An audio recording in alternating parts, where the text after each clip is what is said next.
Bonjour à toutes et à tous. Nous sommes heureux de vous compter parmi nous pour ce webinaire organisé par Morpho. Vous êtes aujourd'hui plus de 500 inscrits, donc merci à tous. On va juste attendre une petite minute, le temps que tout le monde se connecte, et nous allons démarrer le webinaire proprement dit.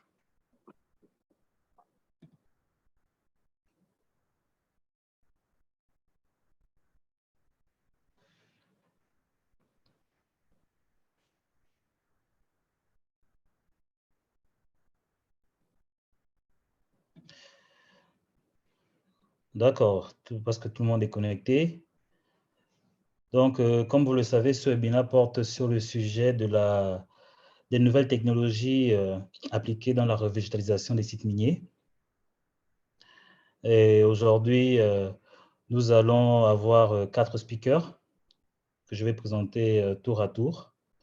Ce webinaire est organisé par Morpho. Morpho, qui est une entreprise spécialisée dans la restauration des écosystèmes forestiers natifs. Et d'ailleurs, je vous invite à vous inscrire à notre newsletter qui va apparaître, dont le lien va apparaître tout de suite dans le chat. Je suis votre organisateur, votre host. Je suis Cédric Mba, responsable Afrique de Morpho. Et je vais demander à chacun des participants de se présenter de manière individuelle. Nous allons donc commencer par Pascal. Ok, merci beaucoup Cédric. Je suis Pascal Etienne Locan. Présentement, je suis le directeur du département santé, sécurité, environnement et relations communautaires de Perseus Mining, qui est une compagnie minière australienne qui opère 3 mines en Afrique de l'Ouest. Parallèlement à ça, au sein du GPMCI, qui est le groupement professionnel des miniers de Côte d'Ivoire, je suis le président de la commission HSE. Et aussi, de temps en temps, je suis sollicité en tant que consultant indépendant par certains cabinets au niveau de la Côte d'Ivoire pour les appuyer dans un certain nombre de projets.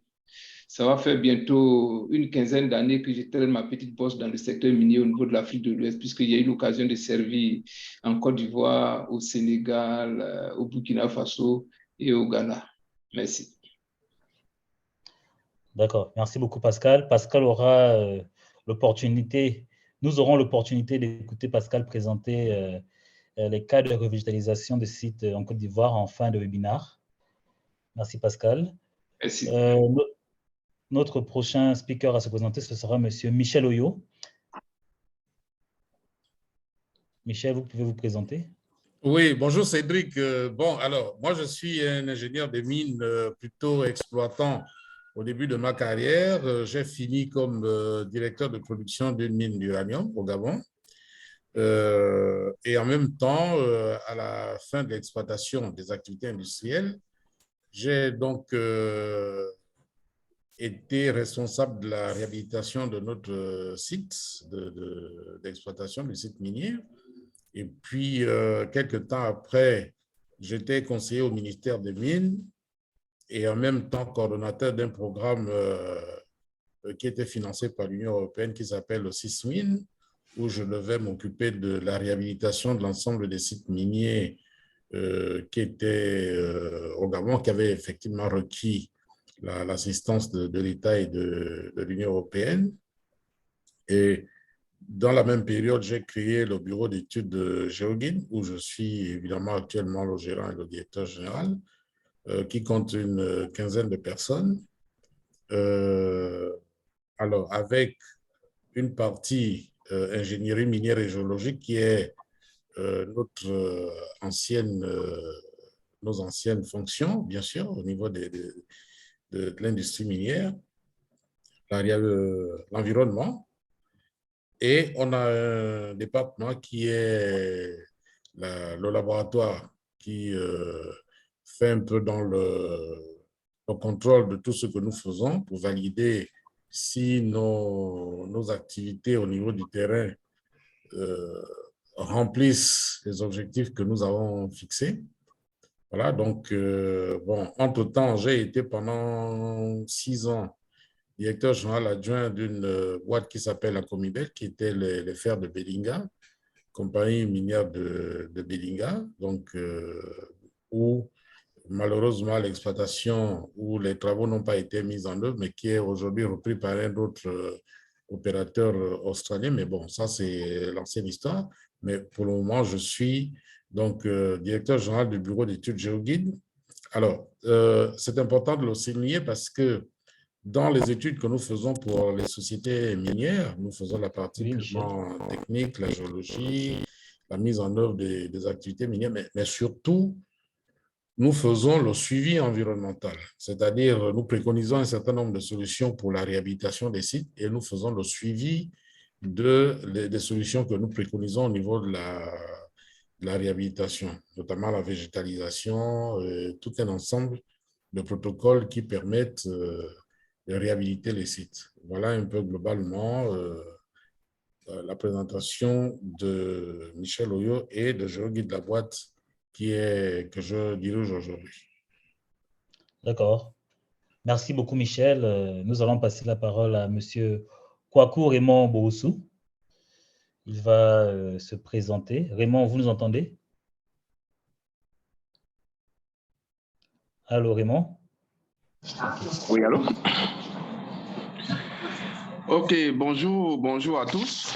Je suis Boussou Raymond, ingénieur géologue, expert environnement minier. Je suis directeur général de IST Group, International Society of Technology and Industrial Development, et PDG de BKR Holding.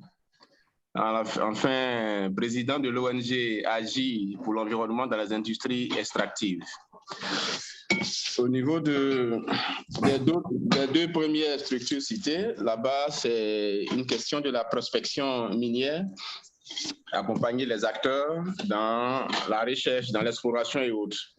Et au niveau de l'ONG, vu les différents obstacles observés lors des différentes missions, des différentes prospections, c'est dans ce cadre-là qu'on a jugé idoine de mettre en place une ONG pour apporter une solution sur les questions de la restauration des sols dégradés par l'activité minière, plus particulièrement leur paillage. Et à travers cette ONG, on mène pas mal d'actions au niveau de la Côte d'Ivoire. D'abord, les sensibilisations, les formations, et puis apporter des techniques, c'est-à-dire la transformation des obstacles environnementaux en opportunités d'emploi vert. Donc, en deux mots, je pense que de façon succincte, voici ce que fait M. Boussou. Merci. Allô?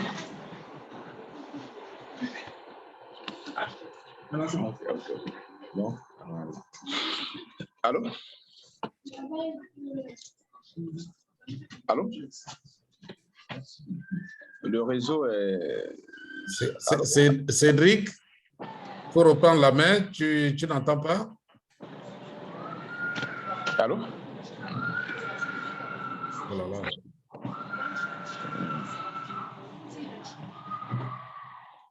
Monsieur Michel Brandet. Brandet, vous êtes là? Nous allons donc commencer la partie questions de ce webinaire. Je vous rappelle que vous avez l'opportunité de poser des questions. Vous pouvez poser des questions dans le chat et un résumé de ce webinaire vous sera envoyé en fin de webinaire. Alors, ma première question va à l'endroit de Monsieur Pascal Etienne. La question sera, quelle est votre expérience dans des projets de restauration, de reboisement, et pourquoi est-ce un défi dans l'industrie minière? Ok, merci beaucoup Cédric. Comme je l'ai dit tantôt dans ma présentation, ça va faire bientôt plus de 15 ans que je suis dans le secteur minier. Et comme vous le savez, avant d'ouvrir un site minier, avant d'obtenir son permis d'exploitation, il y a toute une panoplie d'études qui est demandée. Et dans l'étude d'impact environnemental et social, il est exigé l'élaboration d'un plan de réhabilitation. Donc, déjà, il faut proposer un plan avec un contenu, même si c'est un plan prévisionnel, qui va démontrer exactement ce que vous comptez faire pendant même toute la durée de vie vraiment de la mine et à la fermeture et après la fermeture. Donc, c'est déjà une exigence légale de le faire parce que ça permet à la compagnie vraiment d'être en sécurité et ça permet aussi de protéger vraiment les travailleurs sans oublier les communautés qui sont autour. Aujourd'hui, oui, ça devient capital vraiment pour l'Afrique, surtout pour la Côte d'Ivoire, vraiment de mettre l'accent sur l'exploitation, sur la réhabilitation vraiment des sites miniers parce que, comme vous le savez, sûrement que, comme vous le savez, la Côte d'Ivoire, elle se détient 35% vraiment des réserves minières au niveau de la zone ouest africaine. Et aujourd'hui, on a, je dirais que toutes les portes de la Côte d'Ivoire sont ouvertes vraiment pour toute structure qui souhaiterait vraiment exploiter. Donc, en le faisant, effectivement, ça permet vraiment d'exploiter en toute sécurité, mais aussi de s'assurer que ce que la compagnie va laisser, c'est quelque chose vraiment qui pourra permettre aux générations futures vraiment de bénéficier. Et surtout, sans oublier les communautés vraiment qui sont autour, qui effectivement, après la durée de vie de la mine, devront vraiment continuer vraiment de survivre. En termes d'expérience, oui, j'ai eu la chance un peu partout où je suis passé en tant que premier responsable du département environnement, d'assurer vraiment les travaux de coordination de toutes les activités vraiment de réhabilitation, de restauration, de revégétalisation. Aujourd'hui, au niveau de la Côte d'Ivoire, en tant que président de la commission HSE au niveau du GPMC, l'une de mes tâches, c'est d'assurer vraiment la coordination de toutes les activités, les activités environnementales qui se déroulent sur tous les sites miniers. J'ai eu l'occasion vraiment de prendre part à plusieurs reprises de donner même des formations, d'être sollicité vraiment pour accompagner les structures étatiques vraiment à développer des politiques qui devront pouvoir permettre à la Côte d'Ivoire d'être dotée d'un certain nombre d'outils. C'est tout ça mis ensemble aujourd'hui vraiment qui me permet vraiment d'être très à l'aise vraiment de pouvoir parler de cette question. D'accord, bien noté. Merci beaucoup, Pascal. Et ce qui est intéressant ici, c'est que nos 4 speakers ont des backgrounds et des profils vraiment différents, des expériences vraiment différentes. Donc, j'aimerais entendre parler de l'expérience de M. Oyo, par exemple, qui disait qu'il a travaillé sur la réhabilitation d'un site minier. Donc, c'était une mine d'uranium au Gabon. Quelle a été la particularité de ce site comparé aux pratiques qui se font actuellement? Ouais, ok, Cédric, c'est moi qui ai la parole. Ok, donc, comme je le disais dans certains échanges entre nous, ça fait 36 ans que je suis dans l'industrie minière. Quand j'ai commencé ma carrière, j'étais plutôt exploitant au sens dur du terme, mais avant de prendre un peu de la hauteur dans les fonctions de directeur, pour avoir une vue un peu transversale sur les activités, toutes les activités minières, bien sûr.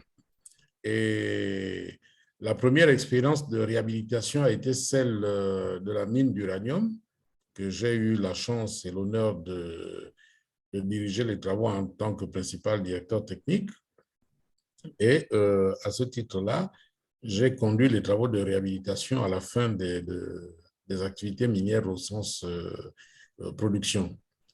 Alors, c'était une expérience un peu spéciale. Bon, quand je dis spéciale, c'est par rapport à ce que je fais aujourd'hui, parce que, comme vous le savez, tout ce qui est résidus issus de l'extraction et du traitement du minerai d'uranium, c'est quelque chose d'assez sensible. Donc, nous avons dû, à la fin des activités minières, les enfouir sous des épaisses couches des argiles latéritiques, avec une consigne stricte, ne pas planter les arbres dessus. Parce que, bon, évidemment, les argiles latéritiques étaient totalement compactées et tout, mais malgré ce compactage, il était totalement interdit de planter. Donc, on a fait une végétalisation qui consistait simplement à mettre du paspalum. Bon, évidemment, ça correspondait un tout petit peu au paysage de la zone, puisqu'on était dans une zone de savane, donc il n'y a pas beaucoup de grands arbres, plutôt la savane, des herbes assez hautes, entre 1 et 2 mètres. Donc, le fait qu'on mette du paspalum ne défigurait pas totalement le paysage. Donc, ça, c'était une expérience. On a fait sur plusieurs hectares. Alors, plusieurs hectares où on a utilisé une main-d'œuvre locale, non industrielle, plutôt des féminines, en grande partie, plus de 200-250 femmes qui plantaient du paspalum dans ces dizaines d'hectares-là. Et c'était quand même une expérience spéciale parce que non seulement on a sécurisé le site du point de vue enfouissement et on a donné du travail quand même aux femmes qui réhabilitaient ce site-là. Voilà, donc, pour nous, ça a été quand même très enrichissant et je dirais, on en a tiré quand même une certaine fierté dans cette expérience. Alors, la deuxième expérience, c'est celle que j'ai donc aujourd'hui. Là, ce que je vous dis là, c'est quelque chose qui a eu lieu il y a une vingtaine d'années, hein, entre 99 et 2004-2005. Donc, c'est des travaux qui se sont déroulés sur une durée d'à peu près 4-5 ans. Alors là, l'expérience que j'ai aujourd'hui, c'est dans les petites mines d'or. C'est des gens qui ont des... C'est pas des mines vraiment artisanales, c'est des mines où il y a de la mécanisation, beaucoup de mécanisation d'ailleurs, et où les travaux avancent rapidement et où les gens avaient tendance plutôt à privilégier le côté exploitation, donc production d'or, plutôt que réhabilitation. Donc, nous, notre accompagnement sur des gens qui nous ont sollicités, et y compris l'État qui oblige ces personnes détenteurs des permis d'exploitation minière de petites mines à réhabiliter les sites, c'était donc de préconiser un certain nombre de solutions de réhabilitation, c'est ce que nous avons fait. Alors, avec quand même aussi la consigne de ne revégétaliser qu'avec les espèces, les essences locales. Hein. Alors, il y a, au Gabon, on est dans un pays donc, équatorial où tout pousse facilement. Si vous avez remis de la terre végétale quelque part, vous venez quelques semaines plus tard, tout est vert. Donc, une des choses que nous avons expérimentées, c'est de dire, bon, alors est-ce qu'il faut apporter il faut replanter des choses ou il faut laisser la nature reprendre ses droits. Donc, le débat n'est pas encore clos, hein, on est encore dessus. Bon, alors là, que ce soit au niveau des administrations ou au niveau de nous qui sommes les bureaux d'études, le débat n'est pas encore clos pour dire, bon, alors, il y a des gens qui ont des pépinières avec des essences qui sont dans la région, notamment les zones qui ont été exploitées. Il faut les récupérer, les replanter là-bas. Mais bon, pour qu'une essence comme ça puisse repousser correctement, il faut au moins 5, voire une dizaine d'années. Et pour que ça puisse repousser naturellement, bon, c'est quelques mois, hein, quelques semaines, quelques mois, et voilà. Voilà un peu les expériences que j'ai là-dessus. Mais c'est une expérience ou des expériences qui durent depuis plus d'une dizaine d'années maintenant. Donc, nous accompagnons les détenteurs de petits permis miniers d'exploitation d'or, principalement, dans ce cadre-là. Et ils nous permettent, pour certains, de suivre régulièrement la transformation ou les travaux de revégétalisation ou de réhabilitation qui ont eu lieu sur leur zone d'exploitation, sur leurs anciennes zones d'exploitation. Voilà. Oui, oui. OK, merci beaucoup pour ce partage d'expérience, Monsieur Oyo. Et justement, en parlant de cette expérience passée, nous allons parler du futur. Et ma question s'adresse à Monsieur Brandel Issambou, qui est responsable biodiversité à la Comilog. Brandel, en tant que responsable biodiversité à la Comilog, quelles avancées technologiques avez-vous observées ces dernières années lorsqu'il s'agit de la revégétalisation des sites? Ok, bonjour à tous. Désolé, Bonjour. j'ai une connexion qui bug un moment, donc quelquefois j'ai des coupures. Donc, je suis Brandel Issambou, je suis responsable environnement et biodiversité, mais d'une nouvelle mine de Comilog. Donc, Comilog exploite actuellement une nouvelle mine qui est la mine d'Okouma. Donc, je suis le responsable à la fois des actions environnement et biodiversité. Pareillement, notre mine a fait l'objet d'une étude d'impact environnemental et social avec des plans d'action qui sont mis en place à la fois pendant les phases de construction, les phases d'exploitation et pendant la phase de fermeture. Donc, l'une des actions qui serait à mener, ce serait accompagner la fermeture de la mine avec la remise à niveau des terres, tout ce qui est remodélisation, et pour pouvoir au final revégétaliser les terres. Donc, nous, ce que nous préconisons pour le moment sur Comilog, c'est déjà l'utilisation du topsol. Donc, en exploitant, nous séparons correctement la première couche arabe, c'est-à-dire la zone humifère qui est mise de côté, et après exploitation, donc en remettant les couches, nous remettons le topsoil, ce qui nous permet de pouvoir accompagner le retour de la végétation.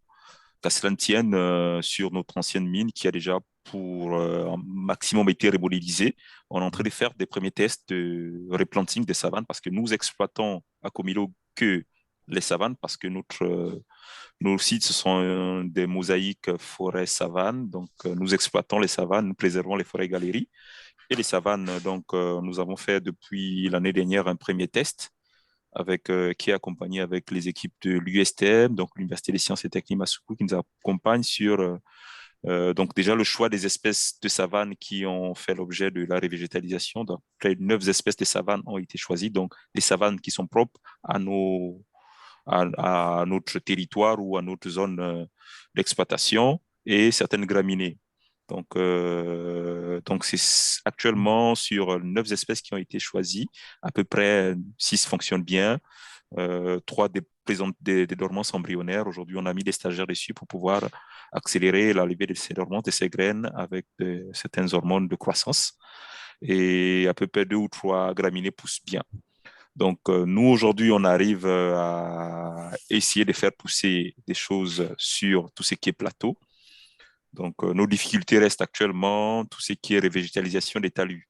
Donc, des talus qui sont très, très pointus. Donc, du coup, et nous ne préconisons pas l'hydroseeding parce que, bon, c'est déjà une technologie qui coûte cher et puis on n'a pas de personnel ou pas une entreprise assez calée au niveau national.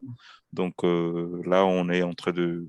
Bon, ça ferait l'objet d'une autre discussion avec les équipes des Morpho, sont en train d'accompagner Comilog pour pouvoir essayer de revégétaliser ces talus avec leur technologie en utilisant les drones et l'enrobage des graines.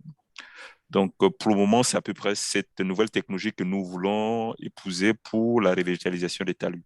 Mais pour tout ce qui est plateau et autres, nous préconisons l'utilisation du topsol et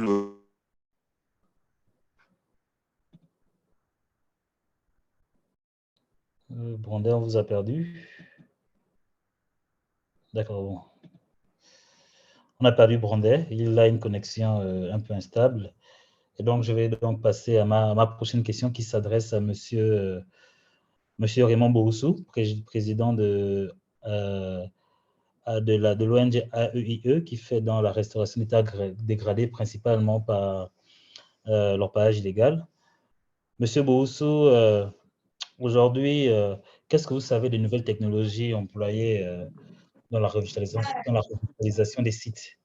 Et comment pensez-vous que cela peut être efficace pour cette revitalisation-là? Ok, merci infiniment, M. Cédric. Il faut dire que, après plusieurs réflexions avec mon équipe, nous sommes en train d'apporter vraiment une innovation sur ces questions de restauration. Et aujourd'hui, comment est-ce qu'on procède?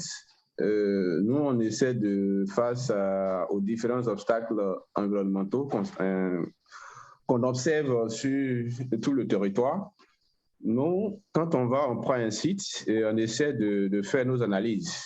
Enfin, on essaie de faire une analyse, observer les différents obstacles et voir comment est-ce qu'on peut transformer ces obstacles-là en des opportunités d'emploi. C'est-à-dire, nous, l'objectif qu'on se fixe aujourd'hui dans le cadre de la restauration des terres dégradées par l'activité d'orpaillage n'est pas seulement une question de réhabiliter et de faire immédiatement le reboisement. Non, parce que pour que le reboisement, même soit la réforestation, soit un succès, il y a d'abord l'origine. L'origine, c'est le sol. C'est ça d'abord. Donc après, nous, on essaie de faire des analyses du sol. On fait des prélèvements d'abord pour analyser le sol, pour voir dans un premier temps, est-ce que le sol est contaminé ou pas. Si le sol n'est pas contaminé, alors on peut passer à la réhabilitation. On fait la réhabilitation. Après la réhabilitation, on va encore faire des prélèvements pour faire des analyses, pour voir ce type de sol que nous avons ici, là. Quels sont les types d'espèces qui peuvent qui peuvent se développer sur ce sol-là. On va identifier d'abord ces différentes espèces. Après avoir réalisé, on se dit que la zone, quand on prend un espace, il y a une parcelle, il y a des propriétaires terriens. Et aujourd'hui, pour la réforestation, pour que ça puisse plus marcher, puisque nous, on est beaucoup axé sur les questions de l'orpaillage, c'est-à-dire avec les petites mines qui travaillent, avec eux, il n'y a pas de précautions. Par contre, avec les grandes mines, au moins, il y a pas mal de précautions qui est prise. Du coup, là-bas, on ne sent pas trop la dégradation. Mais au niveau des petites mines, c'est de la catastrophe. Donc, nous, c'est là-bas que nous sommes. Donc, on échange avec les populations, la communauté surtout. Et pour que cela puisse être un succès, c'est en collaboration avec la communauté que nous réalisons nos différents projets. Après avoir réalisé les différentes études, si nous avons une parcelle, je prends un exemple, une parcelle de 100 hectares. De 100 hectares qu'on veut réaliser, les 100 hectares, il y a plusieurs propriétaires terriens. Et quand on prend peut-être une personne peut avoir peut-être 10 hectares. Sur les 10 hectares, on va pas faire la réforestation sur les 10 hectares. Mais on peut prendre une partie pour faire, comme on appelle, la réforestation. Et comme aujourd'hui, en Côte d'Ivoire, quand on prend la plupart à la base, ce sont des cultivateurs. Ce sont des cultivateurs. Et l'activité minière a fait que les gens ont détruit tout ce qui est comme plantation, des terres cultivables, tout a été détruit au profit de l'activité minière. Donc là, notre système de restauration revient maintenant à pouvoir retourner cette terre-là à ses parents-là pour pouvoir utiliser pour leur projet agricole.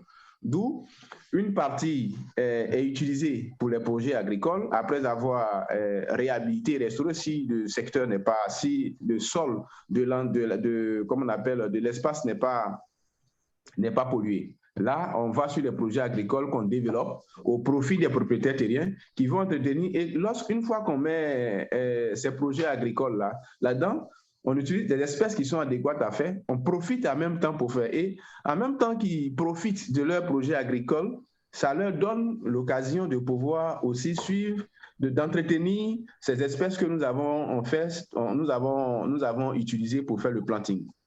Donc, et là, dans le système aussi, on n'utilise pas seulement, il y a une partie, puisque aujourd'hui, en Côte d'Ivoire, l'activité d'orpaillage n'est pas faite seulement avec les machines. Il y a le volet artisanal et il y a le volet un peu mécanisé qu'on appelle ici communément semi-industriel.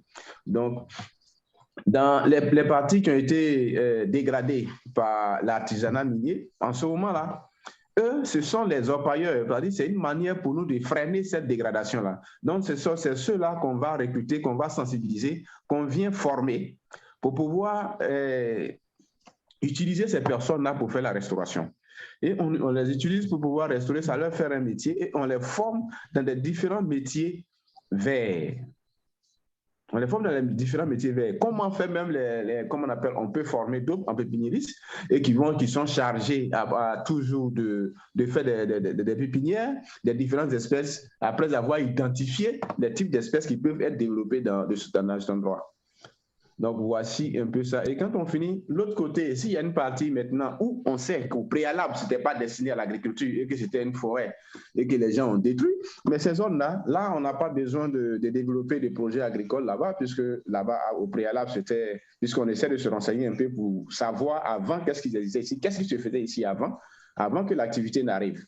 Donc, c'est après ces différentes informations qu'on développe la stratégie adéquate qu'il faut apporter à cet endroit-là. Il y a des endroits où il faut l'agroforesterie c'est ça qu'on applique. Il y a des endroits où il faut faire une reforestation totale. Bon, là aussi, on applique le système. Mais toute chose est que nous, avant de pouvoir faire tout cela, la base, c'est le sol d'abord. C'est le sol.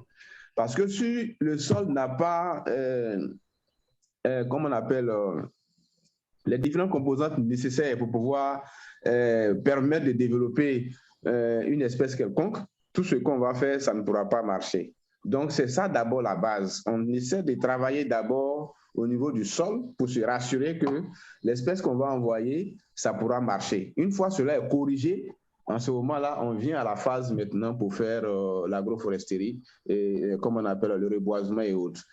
Et deuxièmement, si on se retrouve sur une parcelle d'eau dont il a eu l'utilisation des produits chimiques tels que le mercure et le cyanure, en ce moment-là, ces sols-là, on va chercher à utiliser les méthodes de phytorémédiation. Donc, on va utiliser maintenant d'autres espèces qui vont permettre de pouvoir reconstituer ce sol-là, qui vont aussi essayer d'aspirer tout ce qui est comme toxique dans le sol. Et on a aussi une nouvelle technologie qui est en marche. Actuellement, on est en train de tester avec eBio, qui est à base organique aussi. On est en train de développer qui est actuellement, nous sommes à 97% d'élimination du mercure. C'est-à-dire là où il y a eu l'utilisation du mercure, au moins nous sommes à 97% avec le test. Donc, on est en train de pousser encore pour qu'on arrive au moins à 99%.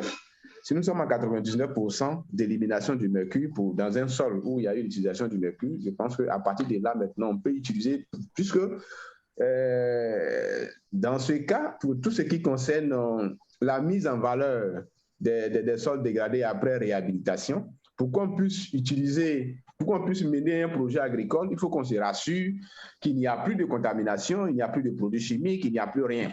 Et à partir de là, on peut maintenant mener des projets agricoles pour ne pas que demain, ça puisse entraver la santé des communautés qui vont consommer tout ce qui sera mis en place sur cette partie-là.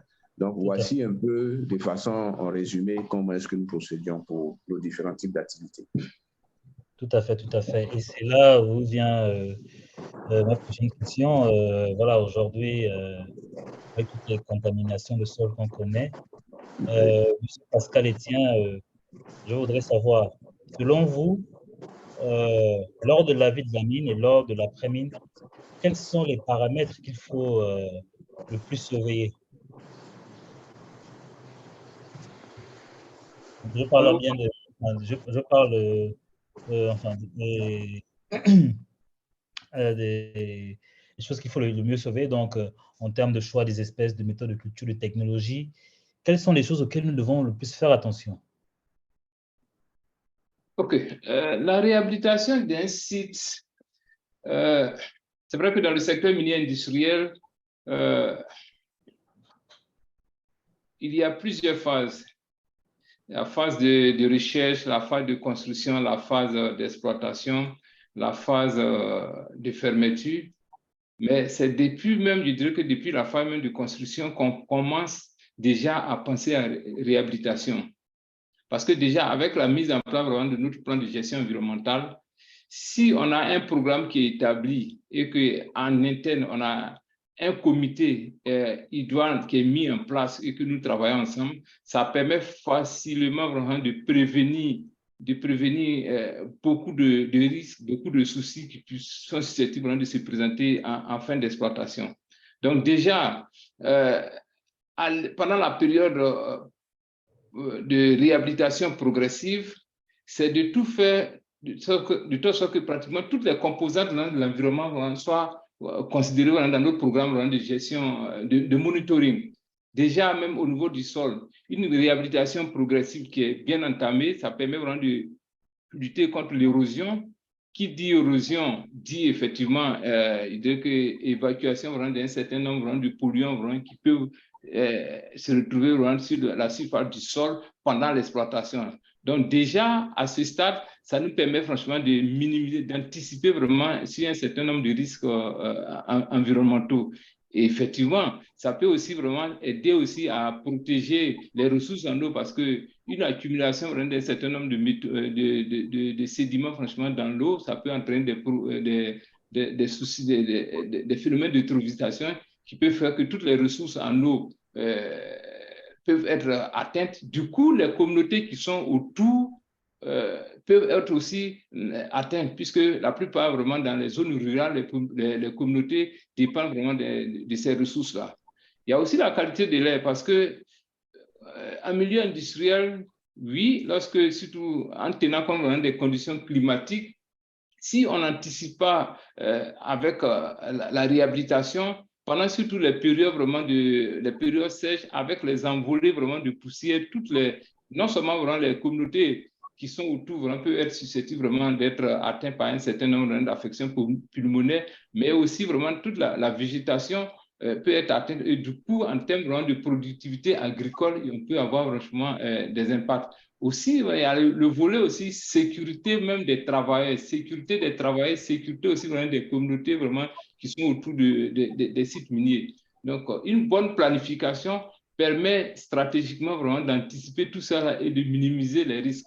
Et tout ce travail qui est fait pendant la phase de réhabilitation progressive permet vraiment un atterrissage à la fin de la durée de vie de la mine, à tel point que ça permet non seulement la compagnie vraiment de minimiser au niveau des coûts, mais surtout sur le volet environnemental, vraiment de s'assurer que vraiment tout ce qui est exigence légale, exigence techniques sont respectées, mais aussi permet aux communautés aussi vraiment de pouvoir à la longue vraiment de bénéficier de tout ce qui va leur être retourné lorsque nous finissons avec la réhabilitation,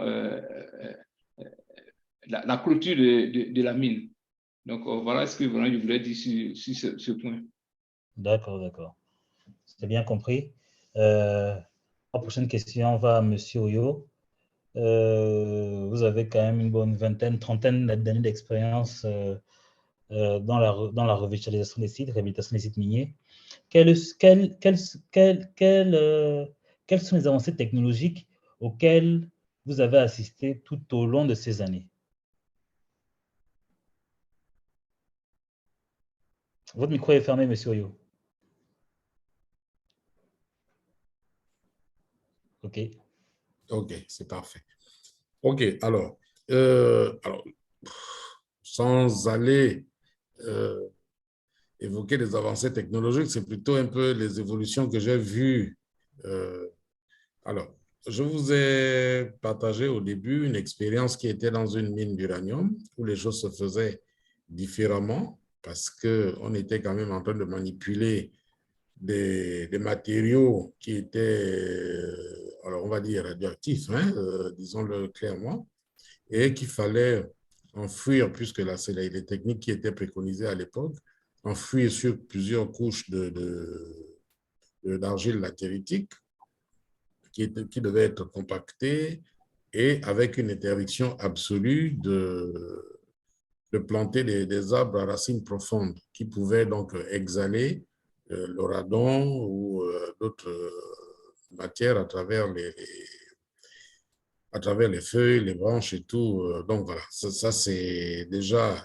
donc on ne pouvait planter là que du paspalum. Après avoir mis sur ces argiles latéritiques une légère couche de terre végétale sur 15-20 bon, on va dire 10 à 15 cm. Voilà. Et donc, ça repoussait, ça redevenait vert. Le paspalum, au début, avait été pratiquement un peu mis en concurrence avec les autres herbes de la plaine. Comme vous savez, c'était dans le Haut-Togo. Comme vous savez, le Haut-Togo, c'est de la savane. Comme notre ami de Comilog l'a si bien dit. Donc, moi, je suis dans la région de Mounana, donc juste à une dizaine de kilomètres à côté de Kouma, peut-être un peu moins d'ailleurs, là où il est en train de démarrer l'exploitation de manganèse. Donc, ça, c'est une expérience alors, plutôt différente. Quand vous êtes, par exemple, dans les sites où on exploite le manganèse, alors nous, on a fait quelques sites parce que pour nous, ça servait pour faire un peu l'aménagement des routes. Après, il fallait réhabiliter ces carrières-là où on prenait des matériaux pour faire l'aménagement des routes. Mais ça, c'était simplement, on recomblait les fossés dans lesquels on prenait les matériaux, notamment les débris de manganèse, pour réhabiliter les routes. Et après, on remettait un peu de la terre végétale. Ça suffisait largement pour... voilà, ça c'est donc... Vous voyez, dans une réhabilitation assez sophistiquée qui est des sites miniers avec la manipulation des résidus issus de l'exploitation ou de traitement de minerais d'uranium, à une réhabilitation légère qui est liée simplement à une carrière où on prend comme du gravier, comme de la latérite, un peu du manganèse affleurant pour réhabiliter nos routes. Vous voyez bien que c'est deux expériences déjà différentes. Alors, l'expérience que je vis aujourd'hui, c'est celle des petites mines d'or.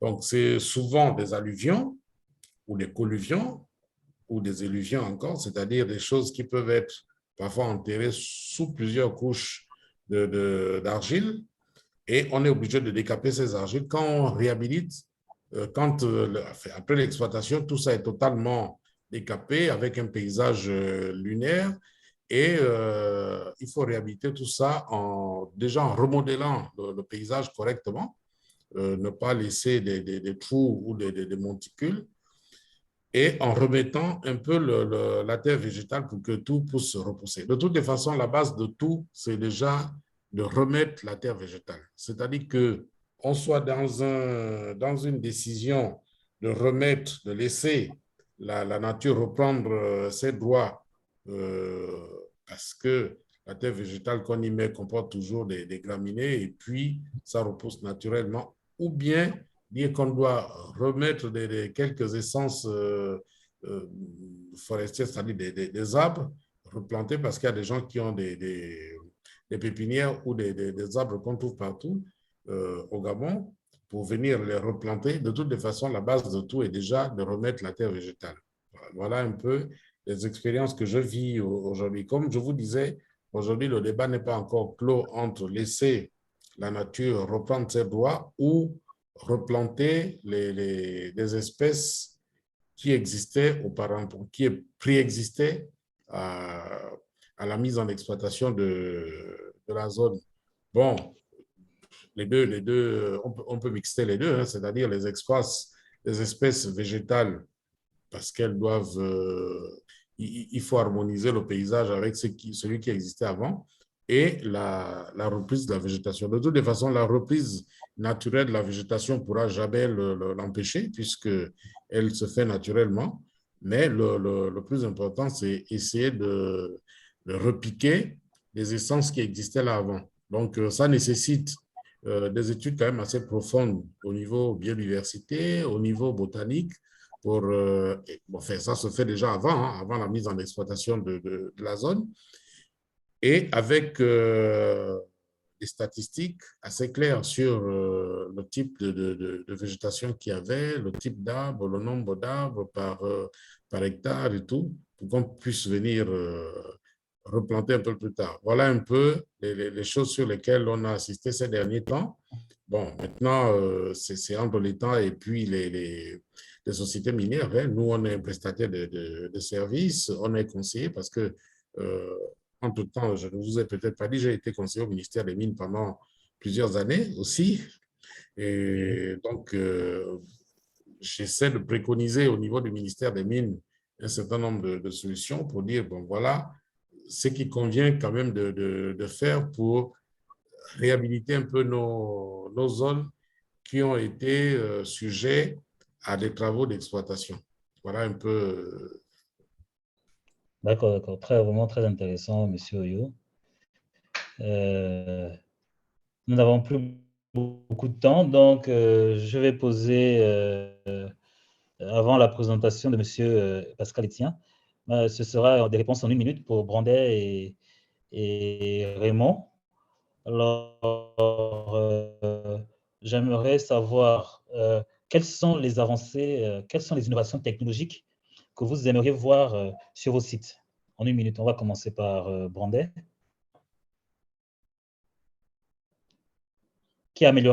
qui améliorerait bien sûr la revitalisation des sites. Bon, les avancées technologiques, ce serait trouver des techniques qui permettent de pouvoir accompagner un retour rapide de la végétation sur nos sites. Comme disait Michel, que nos sites, c'est des sites qui ont été remodelés, voilà, les matériaux ont été déplacés. Donc, même si aujourd'hui, on dit que tout pousse, mais rien ne pousse. Vraiment, si tout pousse, c'est les adventices, c'est les espèces envahissantes, les mimosas, et les Chromonola odorata qui viennent nous occuper les terres dès que les sols sont mis à nu. Même quand on a un apport de terre végétale, il faut quand même avoir une végétation, une revégétalisation avec des essences spécifiques qui sont apportées. Donc, l'idée aujourd'hui, c'est de pouvoir trouver des techniques, aujourd'hui nouvelles, qui vont nous accompagner à reverdir nos sites avec qu'elles aient été remodelées, même si aujourd'hui, on peut utiliser la terre végétale, mais il faut pouvoir avoir un modélage qui va nous permettre de pouvoir atteindre certains talus ou certaines pentes qui ne peuvent pas être revégétalisées avec la terre végétale parce que l'homme ne peut pas y accéder facilement parce que, comme disait aussi Michel, nous aussi, dans les essais qu'on fait aujourd'hui, on a beaucoup des actions RSE. Donc, on les étudie aussi beaucoup les populations locales qui vont nous accompagner dans déjà l'entretien des pépinières, le planting et pouvoir entretenir les espèces quand ils sont en plein champ. Donc, avec l'arrosage quand on est en saison sans pluie et pouvoir également désherber autour des essences qui ont été plantées. Donc, et pareillement, on fait dans l'arrachage des espèces exotiques, surtout envahissantes, quand elles commencent à envahir les sites qu'on commence à revégétaliser. Donc, c'est de pouvoir trouver des techniques qui permettent de pouvoir avoir un retour rapide, qui pouvoir nous accompagner à pouvoir surtout replanter les talus. Ça, c'est notre gros souhait actuellement à la Comiloc. Parce qu'aujourd'hui, on aura une mine qui va être en fermeture dans peut-être 10 ou 15 ans. Il faudra pouvoir la revégétaliser à 100% et pouvoir la fermer. Parce que dans le plan de fermeture, la revégétalisation, c'est la dernière phase. Ok, d'accord. Merci beaucoup. La dernière question venant de moi, parce qu'il y a des questions dans le chat qu'on posera après la présentation de M. Etienne.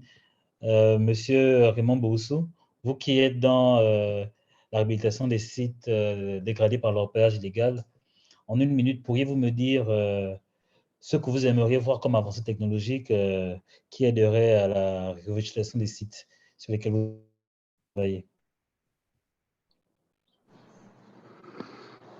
Ok, je pense que actuellement, ce qu'on aimerait voir, on est en train de mettre en place un système pour que, au niveau de la revégétalisation, ça ne soit pas seulement en saison pluvieuse, mais pour que on puisse réaliser cela, on puisse faire des réforestations en contre-saison. C'est-à-dire, au moment même où il ne pleut pas. Votre connexion est un peu instable. Oui, la connexion. Vous me recevez maintenant? Ça va? Oui, oui. OK. Oui, ça va. Non, je suis en train de dire qu'actuellement, le petit souci qu'on est en train de voir, comment moderniser, c'est les différentes saisons. Parce qu'après la saison pluvieuse, il est difficile de faire la réforestation. Parce que là, il n'y a plus de... Quand il ne pleut pas, c'est difficile. Mais actuellement, on est en train de développer, c'est ce que je dis, il y a contacté, comme on appelle, terre chaude. Il y a une structure qui a un système aussi de pouvoir faire la réforestation à contre-saison. Pour peu à contre-saison. Et puis, d'autres aussi, en ce qui concerne l'enrichissement aussi du sol. Aussi, il y a un autre système aussi qu'on est en train de développer où on peut même utiliser des drones pour pulvériser la zone. Et puis, après ça, ce sera facile, ça apporte une croissance rapide aux espèces. Donc, ça aussi, ça a été testé. Donc, ça est en très bonne voie de succès. Donc, voici ces différents éléments qu'on souhaite vraiment que cela soit accompli, effectif, pour faciliter vraiment tout ce qui est question de réforestation, reboisement et autres. Parce que c'est l'une des questions préoccupantes. Et actuellement, ce qu'on fait aussi pour éviter, puisque c'était déjà fait, on collabore beaucoup avec les petites mines surtout, Il y en a déjà des conventions avec certaines sociétés semi-industrielles au niveau d'ici, comme Saco Group, Atemine et autres, qu'on essaie de les accompagner dès le début parce que c'est ça, ils ne maîtrisent pas les questions HSE. Donc, quand ils font leur activité, s'il n'y a pas de suivi, c'est pas la peine. Donc, on fait d'abord le suivi, l'encadrement pour éviter une dégradation massive et on fait la restauration progressive au fur et à mesure qu'il avance. Donc, dès que la mine finit, l'année suivante, tout est revégétalisé. Donc, voici, on met un système en place, on fait le plan, puisqu'après l'étude d'impact environnemental, le PGRS, le plan de réhabilitation qu'on développe, et chaque année, on fait le plan d'aménagement, le plan de réalisation qu'on doit faire chaque année. Légèrement de votre côté. Nous allons donc, il y a beaucoup de questions, hein, le sujet amène beaucoup de questions. Ah, ok. Donc, voici un peu ça. Donc, s'il peut y avoir d'autres technologies qui pourront nous aider à faciliter et à aller plus rapide et à faire la relation sur comme on appelle, une grande surface. Surtout, imaginez aujourd'hui, si on a au moins 10 000 hectares à faire la reforestation, la technologie qui peut nous permettre d'aller plus vite, je pense que c'est sur cette question que nous sommes actuellement. Donc, si Morpho peut nous apporter des solutions à cela, je pense que ce sera idéal. Tout à fait, avec plaisir. Ouais, merci. On va prendre deux questions rapidement avant la présentation de M. Etienne. Donc, la première question s'adresse à M. Brandet. Alors, comment faire une bonne évaluation financière lors d'une réhabilitation? Quels facteurs prendre en compte? Rapidement. Pour une bonne réhabilitation, donc, le facteur à prendre en compte, c'est les ressources humaines. Hein, donc, avoir déjà, parce que nous, aujourd'hui, on emploie beaucoup les populations, donc c'est en termes de coûts financiers, mais également tout ce qui est utilisation d'engins, parce que avant de faire tout ce qui est réhab, aujourd'hui, on fait beaucoup de remodelage. Donc, souvent, il faut prendre beaucoup d'engins, donc c'est surtout les coûts de matériaux qui sont liés au remodelage et l'utilisation de la main-d'œuvre, mais également parce que ce sont les populations, parce que pour nous aussi, on fait du replanting des espèces de savane, il faut collecter les graines, il faut les mettre en pépinière, donc c'est la main-d'œuvre qu'il faut beaucoup tenir compte. Parce que bon, aujourd'hui, nous, on ne fait pas les études des sols parce que bon, on fait un apport déjà de terre végétale qui est la terre végétale typique de l'endroit. Donc, nous, on s'est dit qu'en ayant déjà cette banque de graines dans le topsol, ça peut déjà accompagner un début de revégétalisation et puis en accompagnant avec du planting d'appoint des espèces de savane déjà en croissance dans les pépinières. Donc, dans notre pépinière qu'on est en train d'agrandir. Donc, on va partir sur 2 hectares. Et après, également, notre test, on va partir à peu près sur 5 hectares. Au final, pouvoir caler la technique. Donc, il faut tenir compte du besoin humain et puis du matériel s'il faut commencer le remodelage et l'utilisation des populations. OK. Merci beaucoup, Brandet. Une question pour M. Etienne qui va directement enchaîner avec sa présentation. Alors, la question, c'est, une fois les zones revégétalisées, comment les opérateurs miniers font pour mettre à la disposition des communautés? Passe-t-elle par des autorités locales ou les organisations villageoises? Monsieur Etienne, vous pouvez répondre. Et puis, je dirais que c'est un peu la problématique, c'est le problème que nous vivons parce qu'on on attend toujours du côté de l'État un certain nombre de réponses sur la question de la rétrocession foncière. Parce que nous continuons à nous poser la question. C'est vrai que lorsque nous arrivons, avant même de commencer nos activités, on procède à des travaux, à des activités vraiment de compensation de terre. Bien sûr, on identifie les propriétaires, mais en même temps, les mêmes lois aussi disent que la terre vraiment appartient à l'État. Donc, nous, la question que nous continuons à nous poser, est-ce qu'il faut donner ça aux communautés ou bien il faut donner aux autorités administratives vraiment qui représentent l'État? Et actuellement, c'est des sujets à discussion et on espère pouvoir peut-être recevoir vraiment des réponses le plus vite possible. Mais dans un premier temps, on n'a pas le choix de coopérer avec les communautés qui sont autour, qui étaient vraiment détentrices vraiment de ces terres Et bon, puisque dans la phase même de la réhabilitation progressive jusqu'à la fermeture, nous sommes appelés à collaborer avec ces propriétaires. Donc, nous espérons qu'effectivement, ce sont les mêmes personnes qui détenaient ces terres avant notre arrivée qui seront vraiment les détenteurs, qui seront les bénéficiaires vraiment de ces terres lorsque nous allons finir. Et ainsi, avec vraiment la bonne cohabitation du travail dans la main que nous faisons, ça pourra leur permettre franchement de continuer vraiment à suivre tranquillement. OK, merci bien. Je pense que la réponse est très claire. Quentin, tu peux passer à la présentation de M. Etienne. Et j'aimerais savoir si l'un des panélistes a un mot à dire. Bon, je voudrais que chacun des panélistes dise rapidement en 15 secondes un mot de fin. Monsieur Oyo, un mot de fin en 15 secondes.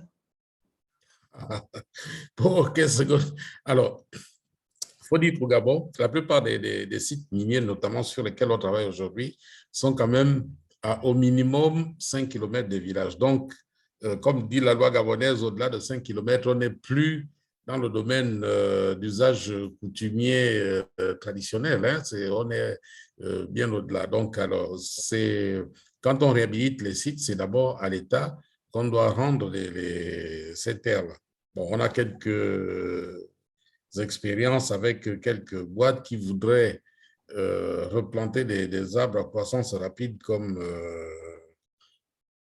les eucalyptus qui pourraient servir à d'autres usages, notamment les huiles essentielles ou autres. Voilà, donc c'est des choses qui sont encore en cours de réflexion. Je pense que d'ici quelques années, on aura abouti quand même à une position commune ou bien des idées totalement partagées avec l'ensemble des opérateurs du secteur, aussi bien l'État, les ONG, les administrations parties prenantes que les bureaux d'études que nous sommes. Voilà un peu ce qu'il faut dire là-dessus. D'accord, d'accord. Monsieur Raymond, en 15 secondes, un mot de fin.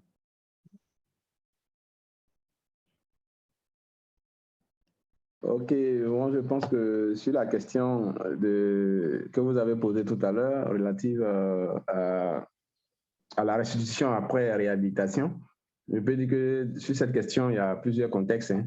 Voilà, parce que chez nous ici, ce qu'on découvre pour des gens, pour la communauté villageoise qui utilisait peut-être sa terre hier, c'est de ça qu'il vivait, c'est de ça qu'il avait peut-être sa plantation là-dessus. Donc, après mine, normalement, une fois que c'est réhabilité, ça doit être restitué au propriétaire pour pouvoir mettre en valeur pour ses activités qu'il faisait hier. Maintenant, si ce n'est pas le cas, si c'est une parcelle qui n'était pas utilisée au préalable, là, je pense, sinon pour moi, on doit remettre ça à la communauté villageoise. Bon, peut-être que c'est le point sur lequel je voulais intervenir. OK. Brandé en 15 secondes, le temps que Pascal... En 15 secondes, pour nous, on n'est pas encore arrivé à rétrocéder notre... Parce que nous, on a des permis miniers. Donc là, pour le moment, la revégétalisation, c'est maintenant qu'elle démarre. Donc, on a des permis très grands. Donc, du coup, on n'est pas encore commencé à penser. Mais bon, je pense qu'à un moment, ça va se poser quand on va finalement fermer la mine, donc qui est la mine Bagombe, finir la revégétalisation et commencer à penser à ça. Donc, je pense que pour le moment, nous, c'est notre principale préoccupation, c'est de pouvoir accompagner la revégétalisation des sites qui sont actuellement quasi remodelés et trouver les bonnes essences locales, trouver les bonnes techniques pour pouvoir revégétaliser les talus et pouvoir gérer les eaux et accompagner la fermeture de la mine avec des suivis qui sont faits. Aujourd'hui, on fait les suivis de la faune sur nos mines, aujourd'hui, pour pouvoir voir comment les espèces fauniques reviennent. Et donc, nous attendons beaucoup de notre collaboration avec Morpho, et qui aujourd'hui, avec sa technologie, pourra nous accompagner à pouvoir atteindre nos objectifs de revégétalisation des talus. Okay. Merci beaucoup à tous. Merci d'avoir participé. Nous avons un bonus pour vous. C'est donc le cas des sites miniers en Côte d'Ivoire. Je vous invite à le regarder. Et nous espérons organiser un webinaire très prochainement. Monsieur Etienne, vous pouvez commencer. Ok, merci beaucoup Cédric, merci vraiment pour cette opportunité que vous me donnez vraiment de partager un peu ce que nous sommes en train d'implanter, de réussir en Côte d'Ivoire. Donc, je vais vous partager un peu ce que nous sommes en train de vivre au niveau du pays. Next, prochain slide. Ok, donc ça, c'est, je vous disais en début que au sein du GPMCI, qui en quelque sorte, si vous voulez, c'est la Chambre des mines de Côte d'Ivoire, je suis le président de la commission santé, sécurité, environnement. Et donc, ce qu'on doit retenir ici, c'est que le GPMCI, c'est une association privée vraiment des compagnies minières qui est membre franchement de plusieurs organisations. Aujourd'hui, c'est plus de 66 membres. Et donc, le GPMCI aussi, c'est 13 compagnies en exploration, c'est 7 sous-traitants miniers, c'est 9 compagnies productrices d'or, c'est 4 compagnies productrices de métaux de base, c'est aussi vraiment 7 projets avancés, que ce soit au niveau de l'or, du nickel et du manganèse. Aujourd'hui, nous avons autour de 26 fournisseurs miniers qui permettent vraiment au GPMCI vraiment de pouvoir réussir sa mission. Next. OK. Au niveau de l'aperçu du secteur minier, je le disais qu'aujourd'hui, le secteur minier en Côte d'Ivoire, c'est 14 compagnies en production, dont 9 l'or et 5 métaux de base. Jusqu'à la fin de l'année 2022, c'est 48 tonnes d'or qui ont été produites par l'ensemble des compagnies minières en Côte d'Ivoire. C'est plus de 1300 milliards de francs CFA en chiffre d'affaires réalisé, plus de 3,2 milliards de francs CFA en termes d'investissement dans les communautaires, c'est plus de 300 fournisseurs locaux. Et en termes de recettes fiscales, nous sommes à plus de 220 milliards de francs CFA. En termes d'emplois directs, oui, nous sommes à plus de 10 000 employés qui travaillent directement avec les compagnies minières, mais aussi nous avons plus de 56 000. En Côte d'Ivoire, le cadre juridique est très bien fourni. Je pense bien qu'on a vraiment un cadre qui est bien fourni, même si nous nous rendons compte qu'il y a encore franchement des zones à couvrir, notamment au niveau de l'exploration, où on sent vraiment cette faiblesse aussi. Ce qui est intéressant aussi, c'est qu'aujourd'hui, avec les compagnies minières industrielles qui sont installées, avec l'application vraiment des normes internationales, ça nous permet franchement de gérer tant bien que mal vraiment tous les risques de ces activités-là. Du coup, ça permet franchement d'optimiser les avantages socio-économiques des projets en Côte d'Ivoire. Sur le cadre institutionnel, oui, on a franchement un certain nombre de structures étatiques qui sont représentées et qui accompagnent les compagnies minières vraiment dans l'exploitation vraiment des ressources. Next. OK, bon, on peut avancer sur ça parce que ça, c'est quelques petites définitions que nous tous on connaît, la réhabilitation.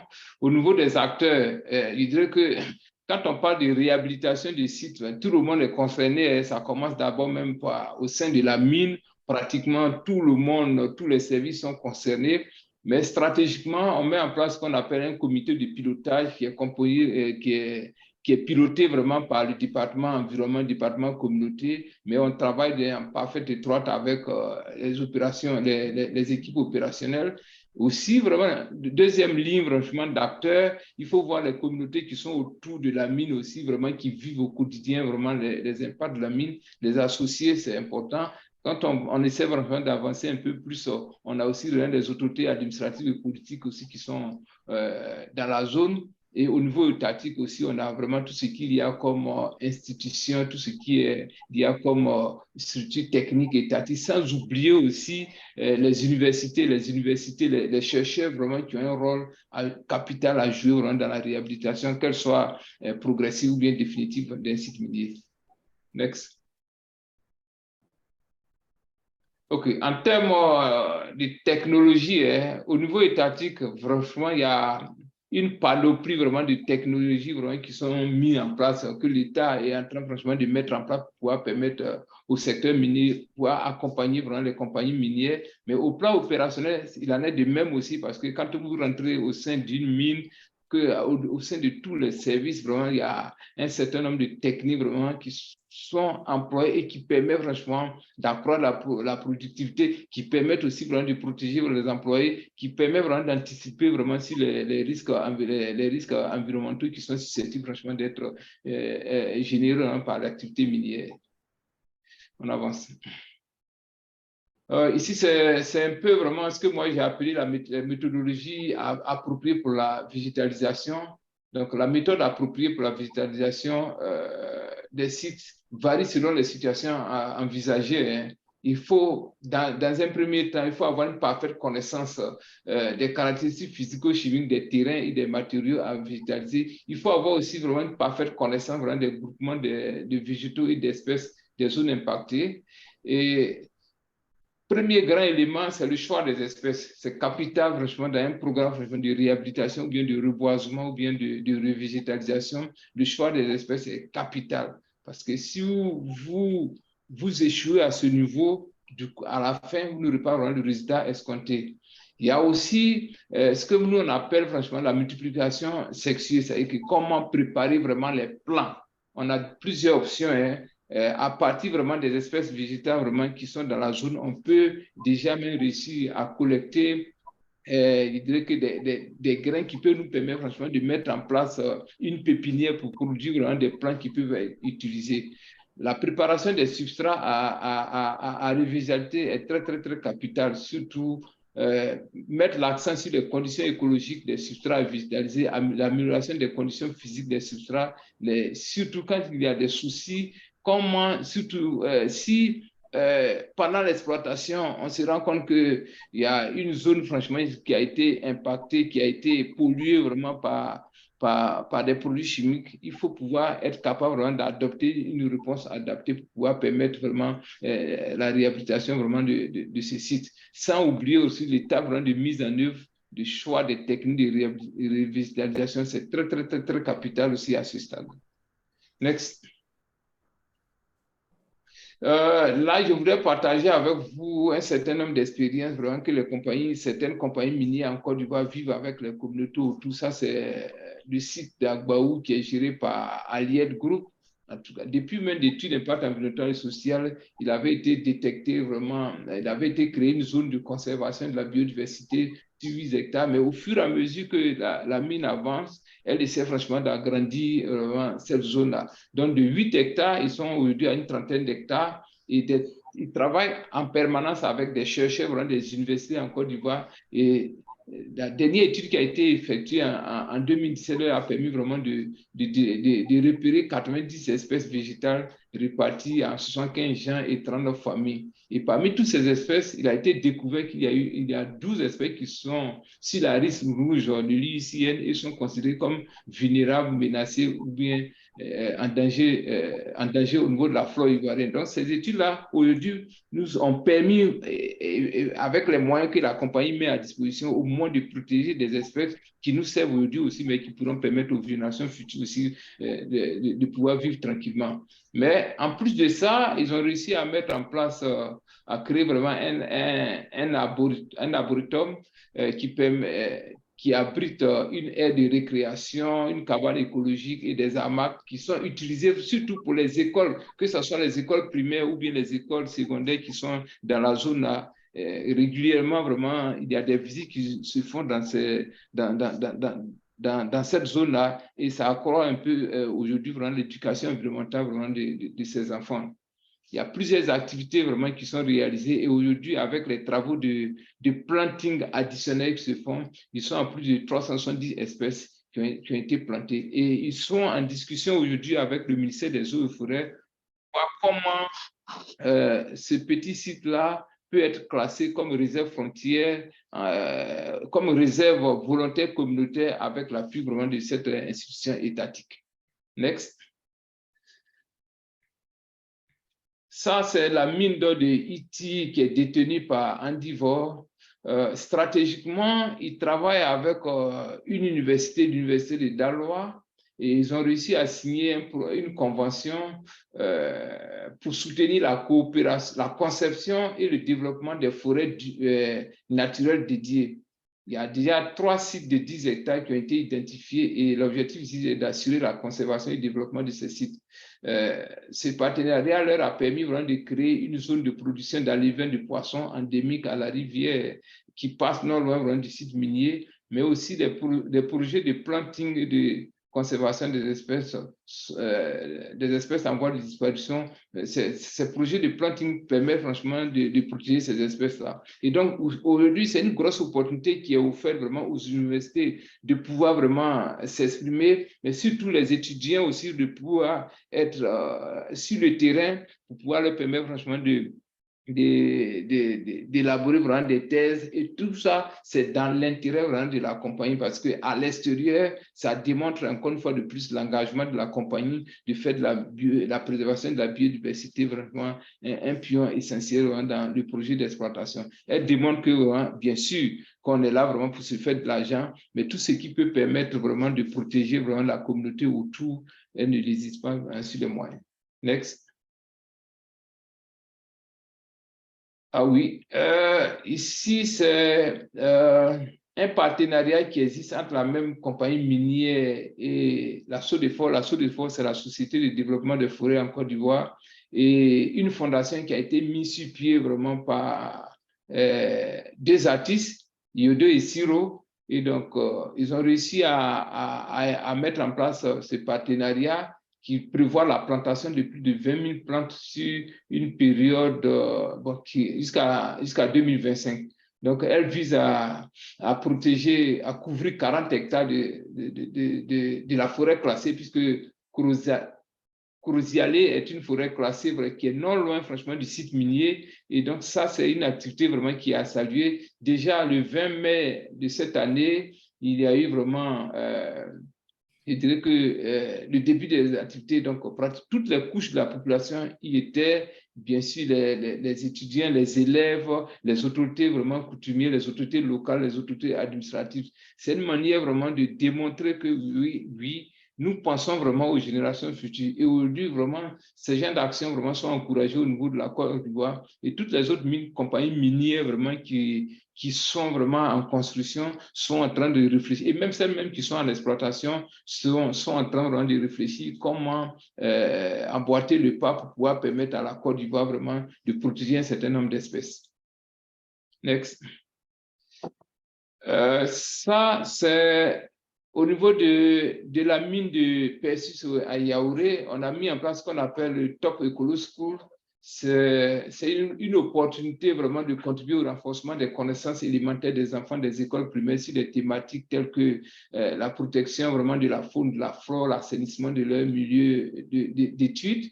Et ça porte d'abord vraiment sur des activités de sensibilisation. Hein. On essaie vraiment de soutenir ces écoles-là vraiment à créer des pépinières et à pouvoir vraiment rendre leur milieu d'études vraiment très propre.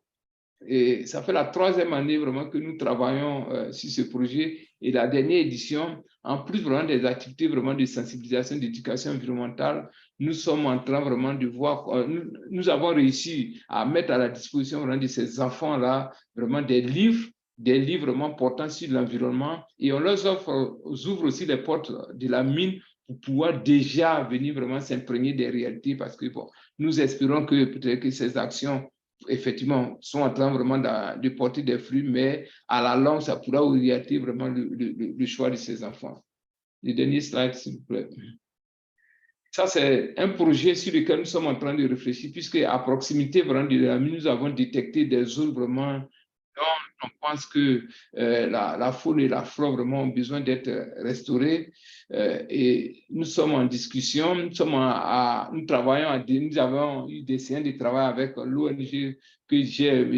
Boussou, et nous sommes au stade vraiment d'études de faisabilité technique et financière. Après ça, nous sommes en train vraiment de recenser vraiment tous les acteurs vraiment qui peuvent vraiment aider dans ce projet, et nous espérons que vraiment tous ces travaux-là pourront permettre vraiment de protéger vraiment effectivement la ressource en eau qui est dans la zone, mais surtout un certain nombre d'espèces qui sont en train d'être détruites par l'orpaillage. C'est notre contribution vraiment dans la zone parce que l'orpaillage dans la zone est très bien avancé, mais en tant que vraiment exploitation industrielle responsable, nous sommes en train de réfléchir quels sont les petits, nous sommes en train de réfléchir aux petits actes que nous pouvons poser vraiment pour pouvoir sauver l'environnement. Next. OK. En termes de défis, oui, aujourd'hui, au niveau de la Côte d'Ivoire, c'est vrai que jusque-là, on n'a pas encore vraiment enregistré des mines qui soient totalement ouvertes. La plupart des mines sont en exploitation, mais déjà, l'État à son plus haut niveau a pris les taureaux par les cornes. Donc, nous sommes en train de travailler pour essayer d'aider la Côte d'Ivoire à adopter une vision stratégique et un cadre juridique et réglementaire cohérent dans le domaine de la réhabilitation et de fermeture des mines. Aussi, il y a des discussions qui sont en cours pour essayer vraiment d'aider à l'élaboration d'un certain nombre de guides techniques qui vont favoriser vraiment le travail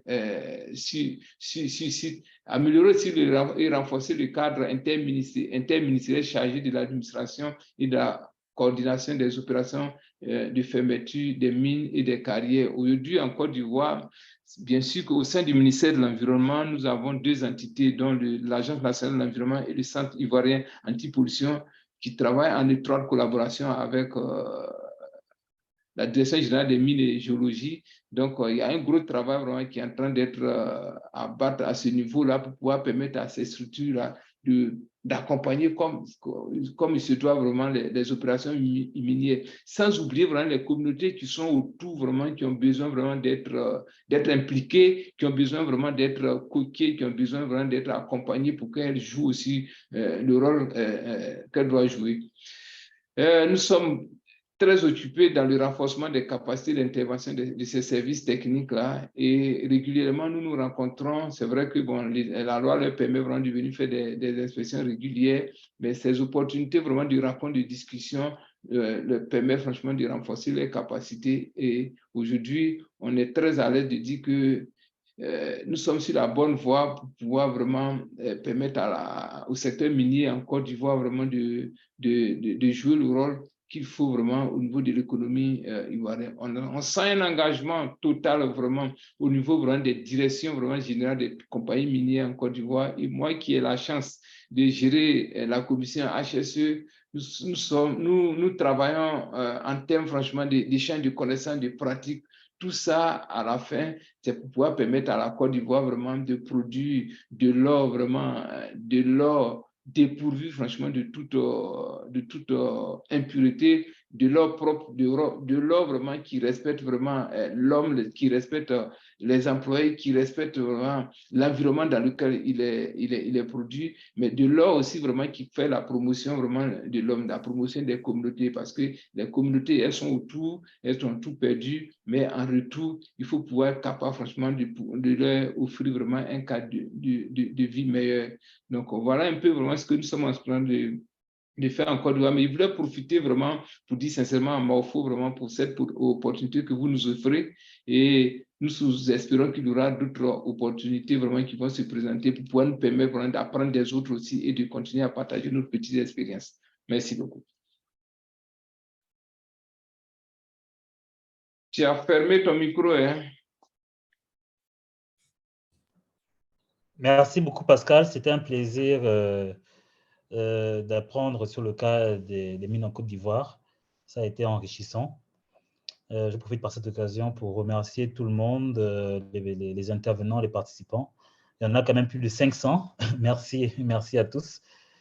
Il y a eu beaucoup de questions, mais nous n'avons pas pu répondre à toutes. Faute de temps, on aura encore l'occasion. Donc, je vous dis à tous au revoir et à la prochaine. Merci, au revoir. Merci. Bye. Merci, au revoir. Au revoir. Merci, au revoir.